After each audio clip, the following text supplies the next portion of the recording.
Hello, it's Bandito.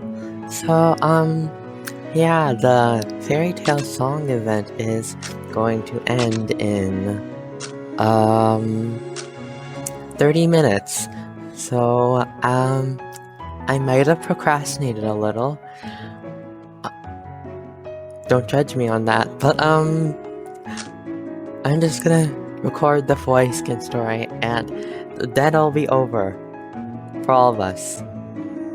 And because they don't have the stories on the wiki, and, I don't have the time. Well, I do have the time. I'm just lazy. Okay, yes.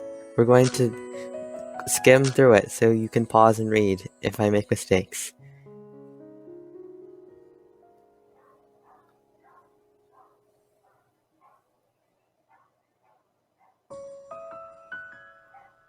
Okay, now it starts. In a magnificent castle, there lived 12 princesses. The youngest of the princesses had skin like cream and eyes like sapphires. When she danced under the moonlight, she was like a pure white swan. Everyone who saw her couldn't help but exclaim at her beauty. The princes of the neighboring kingdoms all expressed their admiration, and came one after another to pay their respects to the king. The king and queen were overjoyed, and they decided to hold a grand ball for the princess. However, the other 11 princesses didn't think this way. A poison called jealousy was brewing in their hearts.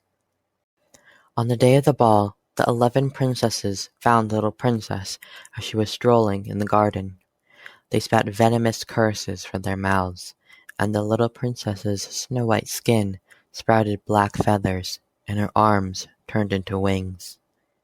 And like that, the little princess turned into a black swan. The 11 princesses cried out, drawing the king, queen, princess, and even the minister and servants running to them. Their eyes went wide, and none of them could recognize that this was the little princess, despite the crown still on her head. Even the king and queen expressed shock that their daughter turned out to be an ugly black swan all along. To them, black-colored creatures were always ugly. The princess ran from the castle, crossing wilderness and swampland, until she came to a forest. The forest was suffused with a refreshing aroma, and the little princess lay down on a soft bed of grass and drifted off to sleep. In her dream, she saw a golden castle, and a beautiful fairy came out to greet her.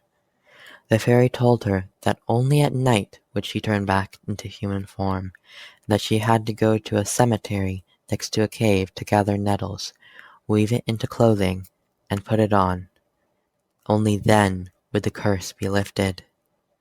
But this special nettle clothing could only be woven with a spindle, and the spindles had been ordered by another king to all be destroyed. The only one remaining spindle was in the possession of a werewolf. The little princess opened her eyes. The sky was already growing dark. She walked down a desolate path and arrived at the cemetery. Witches were whispering to themselves beside the gravestone, and a figure lugging a box flashed by. But she didn't pay that any mind, and set about gathering nettles, eager to make it into a thread while it was still night. The thorns on the nettles were sharp, and the little princess's fingertips were covered in blisters from their pricks.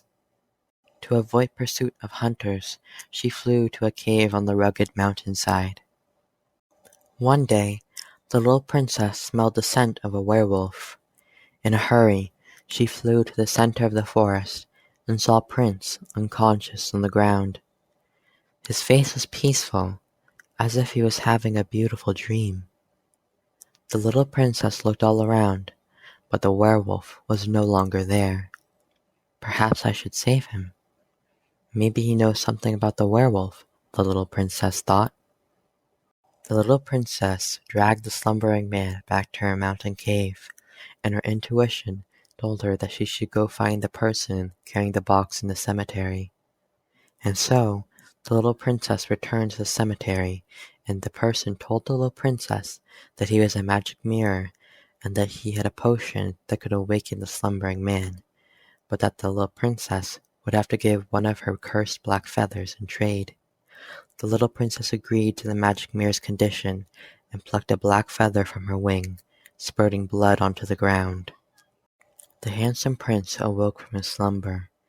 To thank the little princess for saving his life, he found another forgotten spindle from the royal palace tower for the princess.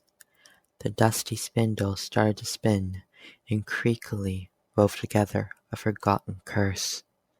The little princess finally put on the nettle-woven clothing, and the curse was broken. And yeah, that was Foie Gras. Foie Gras? Foie Gras? French girl? Yes. That person. This one right here. That's what I'm talking about. That's her story. And if you like the video, consider maybe checking out another one. Sorry if this video has bad quality. I kind of have technical difficulties, so I'm working on that part.